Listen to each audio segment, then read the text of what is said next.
மோடி அரசின் surgical strike, சத்தமே இல்லாமல் கதறும் அமெரிக்கா. உண்மை வெளிவந்தது. இந்தியாவின் மாஸ் சம்பவம்.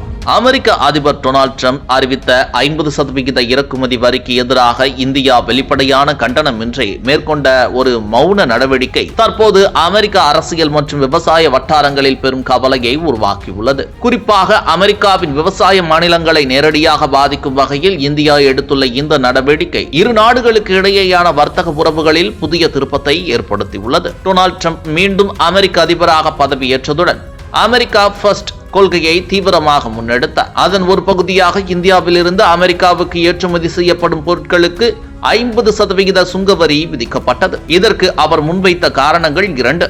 முதலாவது, இந்தியா அமெரிக்கா இடையிலான வர்த்தக பற்றாக்குறை. இரண்டாவது, உக்ரைன் போர் சூழ்நிலையில் இந்தியா ரஷ்யாவிலிருந்து கச்சா எண்ணெய் வாங்குவதை தொடர்வது. இந்த 50% வரி விதிப்பு இந்திய ஏற்றுமதியாளர்களுக்கு கடும் சுமையாக மாறியது. பொதுவாக இதுபோன்ற சூழலில் நாடுகள் வெளிப்படையான கண்டனங்களை தெரிவிப்பது வழக்கம். ஆனால் இந்த முறை இந்தியா வேறுபட்ட அணுகுமுறையை தேர்ந்தெடுத்தது.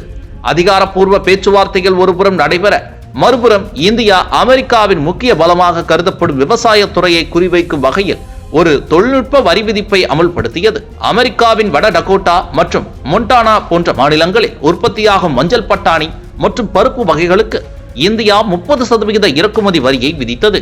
இந்த நடவடிக்கையின் முக்கிய அம்சம் அது எந்த பெரிய அறிவிப்புமின்றி கடந்த ஆண்டு அக்டோபர் மாதம் 30 மேற்கொள்ளப்பட்டதாகும். நவம்பர் 1 முதல் அமலுக்கு வந்த இந்த வரி விதிப்பானது வெளி உலக கவனத்திற்கு வராமல் நீண்ட நாட்கள் செயல்பட்டது.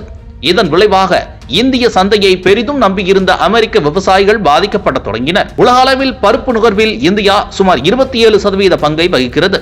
இந்த பெரும் சந்தையில் விலை உயர்வு ஏற்பட்டால் இந்திய நுகர்வோர் தானாகவே மாற்று நாடுகளில் இருந்து இறக்குமதி செய்யப்படும் பருப்பு வகைகள் அல்லது உள்நாட்டு உற்பத்தியை நோக்கி மாறுவார்கள். இதனால் அமெரிக்க விவசாய பொருட்களின் போட்டித்திறன் குறையும் நிலை உருவானது. இந்த சூழ்நிலையில்தான் அமெரிக்க செனட்டர்கள் கெவின் கிரேமர் மற்றும் ஸ்டீவ் டேன்ஸ் ஆகியோர் இந்தியா விதித்துள்ள 30% வரியை உடனடியாக ரத்து செய்ய நடவடிக்கை எடுக்குமாறு டொனால்ட் ட்ரம்புக்கு கடிதம் எழுதியுள்ளனர். அந்த கடிதத்தில் இந்த வரி விதிப்பு அமெரிக்க விவசாயிகளின் வாழ்வாதாரத்தை கடுமையாக பாதிப்பதாகவும் அவர்கள் குறிப்பிட்டுள்ளனர். கவனிக்கத்தக்க அம்சம் என்னவெனில், இந்த கடிதம் வெளியான பிறகே இந்தியாவின் இந்த வரி விதிப்பு உலக அளவில் கவனம் பெற்றது. சர்வதேச செய்தி நிறுவனங்களின் பார்வையில் இது இந்தியா மேற்கொண்ட சமமான மற்றும் எதிர்மறையான வர்த்தக நடவடிக்கையாக கருதப்படுகிறது. புவிசார் அரசியல் நிபுணர்கள் கூறுவதன்படி அமெரிக்காவின் விவசாய மாநிலங்களே ட்ரம்பின் முக்கிய அரசியல் ஆதாரமாக உள்ளன. அங்கு ஏற்படும் பொருளாதார பாதிப்பானது நேரடியாக அவரது அரசியல் நிலைப்பாட்டில் அழுத்தத்தை ஏற்படுத்தும். இந்த கோணத்தில்தான் இந்தியாவின் இந்த மௌன நடவடிக்கை ஒரு ராஜதந்திர செய்தியாக பார்க்கப்படுகிறது. இதனுடன் இந்திய அரசு உள்நாட்டு பருப்பு உற்பத்தியை ஊக்குவிக்கும் நடவடிக்கைகளையும் தீவிரப்படுத்தி வருகிறது.